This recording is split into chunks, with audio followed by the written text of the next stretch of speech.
करू का सुरू?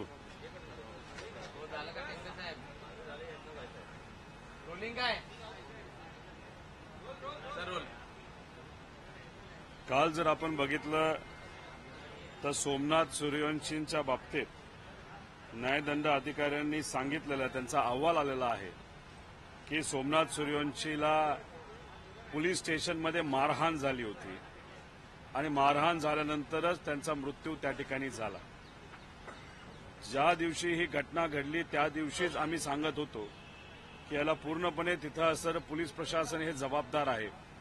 उगाचच तिथं सोमनाथ सूर्यवंशीला त्या ठिकाणी मारलं गेलं आणि त्याच्यात त्यांचा मृत्यू झाला। त्यावेळेसपासून आतापर्यंत आम्ही हेच सांगत होतो, पण सत्तेत असणारे मंत्री नेते हे नेहमी त्या ठिकाणी काही गोष्टी लपवण्याचा प्रयत्न तिथं करत होते। तसंच बीडमध्ये सुद्धा मस्साजोगमध्ये आम्ही म्हणत होतो पीआय महाजन याने मोठ्या प्रमाणात तिथं त्या ठिकाणी जे क्रिमिनल आहेत त्या क्रिमिनल लोकांना त्या ठिकाणी वाचवण्याचा प्रयत्न केला होता आणि काही प्रमाणात त्याचा सुद्धा सहभाग या क्रिमिनलला मदत करण्यासाठी होता। तेव्हा सुद्धा सरकारली कुठेतरी या पीआय महाजनची बाजू घेताना आपण त्या ठिकाणी बघितलेलं आहे। त्याच्याचबरोबर नागपूरच्या बाबतीत आम्ही सांगत होतो की सीपी काहीतरी वेगळं बोलतायत आणि निवेदन देत असताना मुख्यमंत्री साहेब वेगळं बोलतायत। पहिल्या दिवशी मुख्यमंत्री साहेब वेगळं बोलले, दुसऱ्या दिवशी वेगळं काहीतरी बोलले। म्हणजे आपण जर बघितलं तर या सरकारमध्ये नेत्यांच्या स्टेटमेंटमध्ये सुद्धा बदल होताना त्या ठिकाणी आपल्या सगळ्यांना दिसतोय। मग इंटेलिजन्स डिपार्टमेंट कमी पडतंय का आपल्याला असं म्हणावं लागेल की पोलीस डिपार्टमेंट ज्या सक्षम पद्धतीने पूर्वी काम करत होतं ते आज करत नाही, कारण का पोलीस डिपार्टमेंटला आज फक्त व्हीआयपी लोकांची सिक्युरिटी हे बघण्यामध्ये त्या ठिकाणी जास्त मोठी जबाबदारी दिली असंही त्या ठिकाणी कळतं। त्याच्याचबरोबर आमचं सगळ्यांचं एक मत आहे की सोमनाथ सूर्यवंशीला सुद्धा न्याय मिळाला पाहिजे, देशमुख परिवाराला न्याय मिळाला पाहिजे। पण याच्या खोलामध्ये गेल्यानंतर ही आयक्यू माहिती आहे, याच्यामध्ये खऱ्या अर्थाने सरकारली सुद्धा खोलात जाण्याची जरूरत आहे, अभ्यास करण्याची जरूरत आहे। आपल्या डीजी ज्या आहेत, ज्या रश्मी शुक्ला मॅडम आहेत, त्या आता आजारी असतात।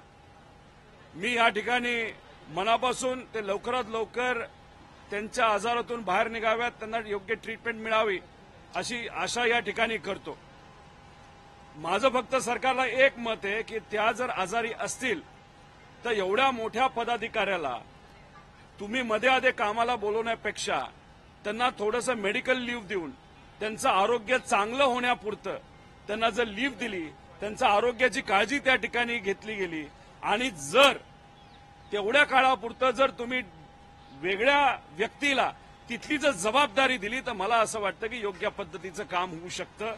कारण का मॅडम आजारी असल्यामुळे त्यांना ऑफिसमध्ये येता येत नाही आणि मग जेव्हा एखादा व्यक्ती एकदम महत्वपूर्ण जबाबदारीवर असतो आणि आरोग्याच्या कारणांमध्ये दुर्दैवाने त्या ठिकाणी लक्ष देता येत नाही आणि ते सुद्धा पोलीस डिपार्टमेंट, तर मग कधी दुर्लक्ष जर त्या विभागावर झालं तर त्याचा परिणाम हा शेवटच्या घटकापर्यंत कायदा व सुव्यवस्थेबाबतीत होऊ शकतो।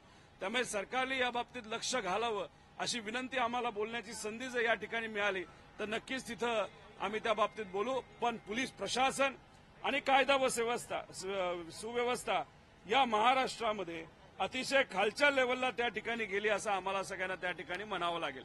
त्याच्याचबरोबर मंत्री महोदयांना जे ब्रीफिंग होतं ते चुकीच्या पद्धतीने होतं। एकतर होम डिपार्टमेंटच्या बाबतीत चुका झालेला आपण सगळ्यांनी तिथं बघितला।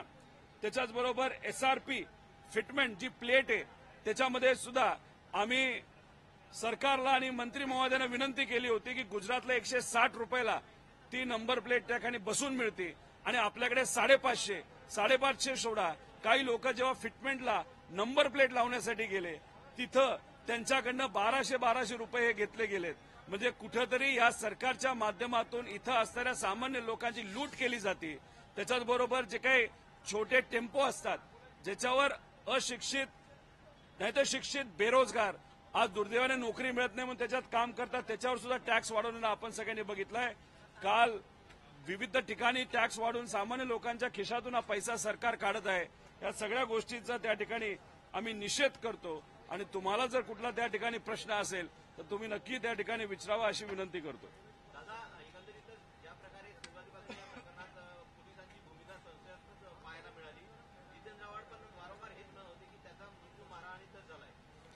जेव्हा मी तिथं गेलो होतो तिथं असणाऱ्या त्यांच्या परिवाराशी बोललो, कार्यकर्त्यांशी बोललो, सामाजिक कार्यकर्त्यांशी बोललो. या सगळ्यांचं मत आलं की तिथं त्याला पोलीस स्टेशनला मारहाण करण्यात आली आणि हा मुद्दा मी सरकारच्या पुढे त्या ठिकाणी मांडला होता.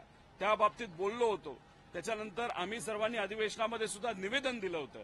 पण काय होतं की जे लोक सत्तेत आलेत आणि एवढ्या मोठ्या प्रमाणात एवढ्या ताकदीने सत्तेत आलेले आहेत त्यांना कुठेतरी आता असं वाटतं की आम्हाला कुणी हलवू शकत नाही. जसं ब्रह्मदेव आला तरी आम्हाला हलवू शकत नाही असं काही लोक म्हणतात. त्याच्यामुळे मोठ्या प्रमाणात अहंकार हा सत्तेतल्या काही लोकांमध्ये येतो आणि तोच अहंकार स्टेटमेंटच्या माध्यमातून आपल्या सर्वांना बघायला मिळतो. लोक काय म्हणतात, विरोधक काय म्हणतात याच्याकडे पूर्णपणे दुर्लक्ष करायचं, गोल गोल उत्तर द्यायचं आणि माहितीला वेगळ्या पद्धतीने मांडून दिशाभूल करायचं एवढंच काम या सरकारच्या माध्यमातून सुरू आहे.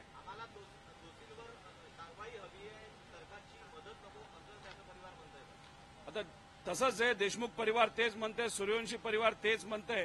आता तुम्ही जर बघितला तर काल बीडमध्ये मुलगी महिनाभरापासून बेपत्ता आहे म्हणून एक आई पोलीस स्टेशन समोर आत्मदान करण्याचा प्रयत्न करते. पोटची मुलगी 1 महिना जर सापडत नसेल, पोलिसांना सांगून सुद्धा पोलीस जर त्याच्याकडे दुर्लक्ष करत असेल, कुठल्याही प्रकारे त्या मुलीला शोधण्याचा प्रयत्न पोलीस करत नसेल, तर एक गरीब महिला, ठीक आहे ती सेलिब्रिटी नाही, ती नेत्याची कुणी नाही, पण एक गरीब महिला फक्त आपल्या मुलीसाठी स्वतःचा जीव घालवायला तयार आहे. पण या पोलीस प्रशासनाला, या सरकारला त्या बाबतीत काहीही पडलं नाही. ही आजची महाराष्ट्राची वस्तुस्थिती आहे. गरिबांकडे कुणी आज बघत नाही, फक्त कॉन्ट्रॅक्टर आणि पैसेवाल्यांकडे मात्र त्या ठिकाणी बघितलं जातं. जर एखादा नेत्याचा मुलगा थायलंडला प्रायव्हेट विमानाने कशाला कामाला का मजा मारायला जात असेल तर त्याला प्रायव्हेट विमान दिलं जातं आणि हवेतला हवेत परत विमान हे पुण्याकडे सुद्धा आणलं जातं. पण का? कारण का तो नेत्याचा मुलगा आहे. पण एक आई आपल्या पोटच्या मुलीला शोधण्यासाठी प्रयत्न करते आणि पोलीस जे गरिबासाठी असते ते मात्र त्या ठिकाणी गप्प बसतात आणि आईला दुसरा पर्याय राहत नाही. स्वतःच्या अंगावर पेट्रोल टाकून आत्मदहन करण्याचा प्रयत्न तिथं केला. ही महाराष्ट्राची वस्तुस्थिती आहे आणि ही अतिशय दुर्दैवी आहे. ग्रामविकास मंत्री जयकुमार गोरे यांच्यावर ज्या महिलेने गंभीर आरोप केलेले आहेत त्या महिलेला आता खंडणीच्या प्रकरणात सातारा पोलिसांनी अटक केलेली आहे. प्रकरण मिटवण्यासाठी 3 कोटीची खंडणी मागितल्याचं समोर आलेलं आहे. काय नेमकी वस्तुस्थिती आपल्याला वाटते का याच्या मागे देखील राजकारण आहे आणि त्याचा 3 कोटी खंडणी मागितली आणि 1 रुपये दिले असं काहीतरी कळालं आम्हाला. बरोबर. एक हे जे काही नवीन प्रकरण आहे हे खऱ्या अर्थाने लक्ष देण्याची जरूरत आहे.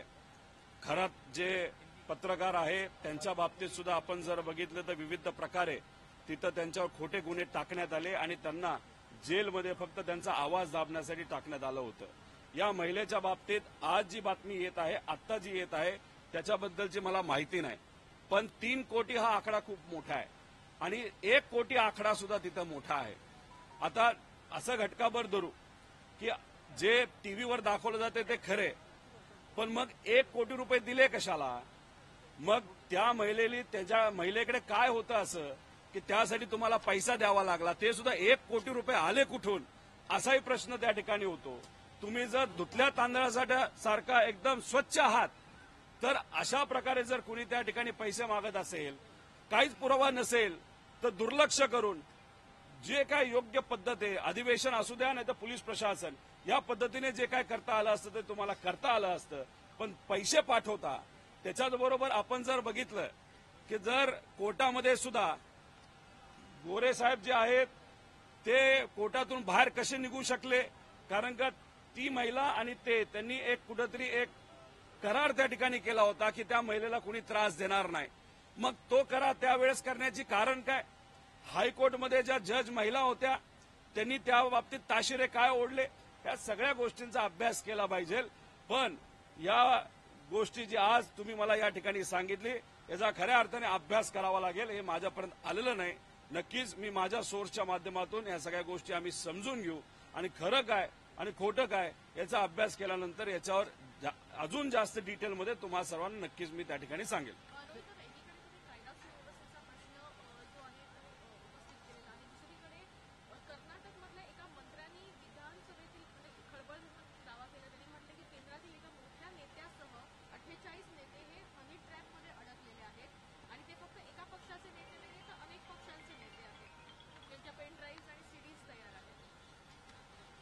असं जर काय होत असेल आणि खळबळजनक खऱ्या अर्थाने त्या ठिकाणी त्यांचं ते वक्तव्य खऱ्या अर्थाने त्याच्यात लक्ष देण्याची जरूरत आहे. आणि काल जर तुम्ही बघितलं दिशा स्टॅलियनवर बोलत असताना अधिवेशनामध्ये एक तिथं म्हणत होते की एका व्यक्तीने एका माजी मंत्र्याच्या विरोधात त्या ठिकाणी जर अलिगेशन केलं असेल तर त्या माजी मंत्र्याला तुम्ही अरेस्ट केली पाहिजे असं आजचे एक मंत्री त्या ठिकाणी बोलत होते. मी थोडासा अभ्यास केला. या देशामध्ये आमदार आणि खासदार जे आहेत ज्यांच्यावर महिला अत्याचाराचे गुन्हे आहेत याचा थोडा अभ्यास केल्यानंतर मला कळालं की 54 अशा लोकांवर गुन्हे जे भाजपचे खासदार नाही तर आमदार आहेत. मग त्या भाजपच्या आमदाराचं स्टेटमेंट खरं धरलं तर मला असं वाटतं की या 54 लोकांना जेलमध्ये टाकण्याची जरूरत आहे.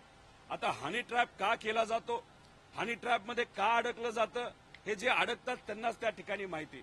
पण अशा विषयाच्या बाबतीत जर कुणी मुद्दामून एखाद्या व्यक्तीला अडकवत असेल आणि त्याचा हनी ट्रॅप नाही तर तो जो व्हिडिओ असेल त्याचा जर पैशासाठी वापर केला जात असेल तर नक्कीच ते जे काही ट्रॅप करणारे लोक असतील ना ती टोळी असेल त्यांना धरलं पाहिजे आणि जेलमध्ये त्या ठिकाणी टाकलं पाहिजे.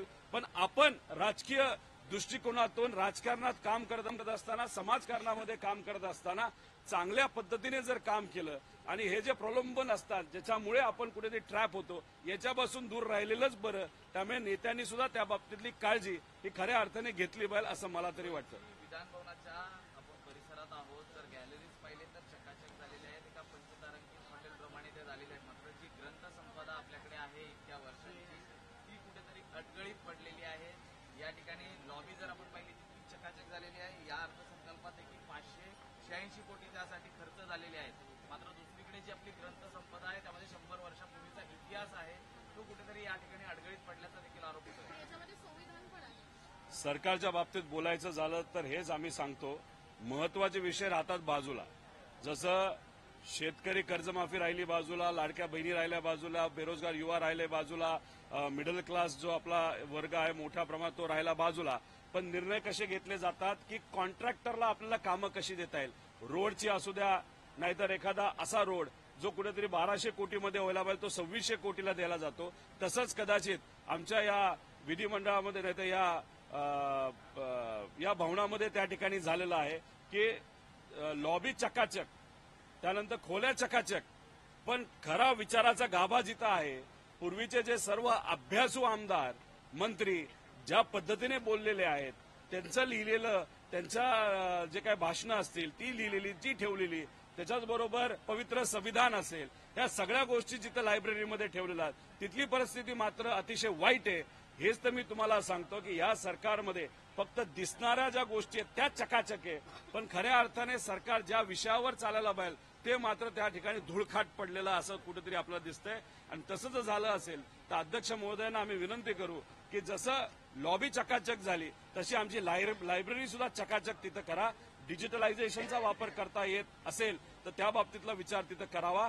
आणि जे काही पुस्तकं आहेत त्याला एक विशिष्ट प्रकारची ट्रीटमेंट लागते जेणेकरून ते पुस्तक चांगल्या पद्धतीने राहू शकतं. नाहीतर काही लोकांना फार हौस असते इतिहास बदलण्याची, त्यामुळे जुना इतिहास असाच कुजून जर वाया गेला तर कदाचित नवीन इतिहास बनवायला आपल्याला सोपं जाईल असं कोणाला वाटत असेल तर अध्यक्षांवर आमचा विश्वास आहे तर नक्कीच या बाबतीत लक्ष घालून योग्य तो निर्णय त्या ठिकाणी घेतील. सर हिंदी में जानना चाहेंगे सर सीबीएसईच्या याच्यावर बोलण्यात आपण राज्य शासनानं काल असा निर्णय घेतलेला आहे की सीबीएसईचा जो अभ्यासक्रम आहे तो अभ्यासक्रम आता स्टेट बोर्डाला लागू केला जाणार. पण त्यामध्ये प्रश्न असा उपस्थित होतो की सीबीएसईच्या अभ्यासक्रमामध्ये मराठ्यांचा इतिहास कुठेही दिलेला नाही. मग आपण मराठ्यांचा इतिहास हा मुलांना शिकवणार नाही होत. हे बघा सीबीएसईच्या बाबतीत बोलायचं झालं तर ते सेंट्रल बोर्ड झालं म्हणजे दिल्ली बोर्ड. त्याच्यामध्ये तुम्ही जर बघितलं तर देशाच्या रिलेटेड बऱ्याच गोष्टी दिलेल्या आहेत आणि महाराष्ट्राचा जो पवित्र इतिहास आहे त्या बाबतीत फक्त एक नाही तर 2 पानं तिथे दिलेली आहेत ते सुद्धा अपूर्ण आहेत. आणि त्याच्याच बरोबर आमचं असं मत आहे की महाराष्ट्राचा जो स्टेट सिलेबस आहे त्याला जरा चांगलं करण्यासाठी कष्ट घ्या ना.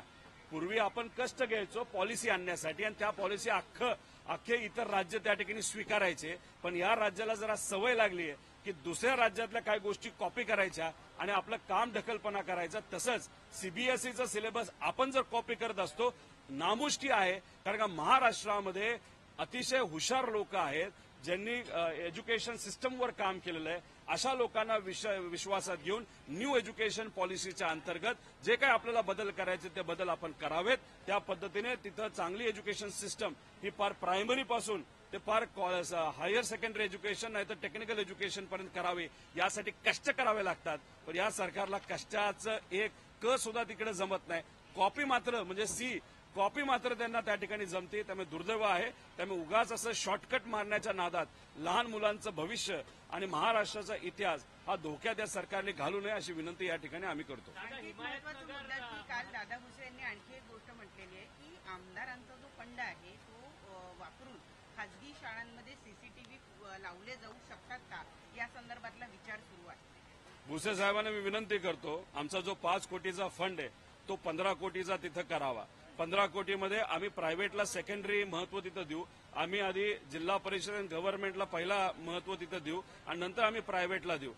त्याचा अर्थ मला असं वाटतं की भुसे साहेबांना सांगायचं होतं की दादा त्यांना पैसे देत नाहीत, त्यांच्याकडे पैसे नाहीत त्यांच्या विभागाला, त्यांना खर्च करता येत नाही म्हणून आमदार निधीतून खर्च करा. अरे काय तुम्ही तिथं उत्तरं देताय, काय तुम्ही सोल्युशन काढताय. असं म्हणा ना की आम्ही 100-200 कोटी हा खर्च करू आणि जे काय प्रायव्हेट शाळा नाही तर प्रायव्हेट शाळा जर फी जास्त घेत असतील तर द्या ना त्या फी मधून तिथं सीसीटीव्ही कॅमेरा लावायला आणि गव्हर्नमेंटसाठी आपण मदत करू. पण इथं प्रायव्हेट बद्दलच उदो करण्याचा प्रयत्न सरकारकडनं होत असेल तर ते चुकीचं आहे.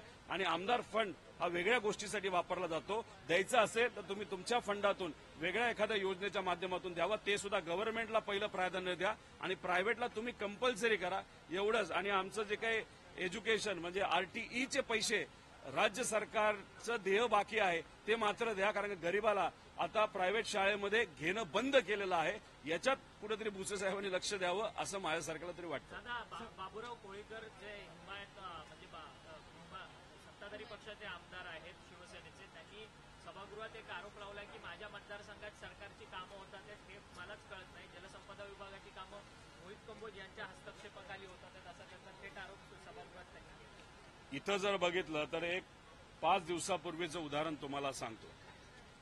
काही सत्ताधारी आमदार काही बीजेपीचे पण होते, अजितदादांच्या पक्षाचे सुद्धा होते आणि काही मोठे नेते जे आज खूप मोठे मंत्री आहेत, अनुभवी आहेत, पक्षप्रमुख सुद्धा आहेत, असे एकत्र बसले होते. विषय होता आदिवासी विभागाचा. आदिवासी विभागामध्ये तर वेगळ्याच प्रकारचा कारभार सुरू आहे.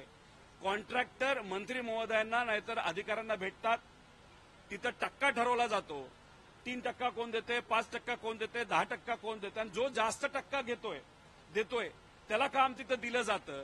आणि काम ते देत असताना त्या आमदार तो सत्तेतला का होईना त्याला अजिबात विश्वासात त्या ठिकाणी घेतलं जात नाही. डायरेक्ट कॉन्ट्रॅक्टरला काम मिळतं, डायरेक्ट कॉन्ट्रॅक्टर काम सुरू करतो. सुरू झाल्यानंतर सत्ताधारी आमदारांना कळतं अरे इच्छा हे काहीतरी भलतंच झालं. तसाच प्रकार हा कदाचित जलसंपदा आणि इतर विभागात चाललाय. फक्त आदिवासी विभागामध्ये निधी तसा मोठा असला तरी कामं छोटी छोटी असतात. पण जर आपण जलसंपदा त्याच्याच बरोबर आपण एडीबीचे रोड बघितले, MSRDC कॉन्ट्रॅक्ट बघितले, हे मात्र मोठे मासे नाही तर मोठी लोक जी आहेत ते मात्र त्याच्यामध्ये मॅनेज करत असावेत असं त्या आमदाराचं म्हणणं आहे.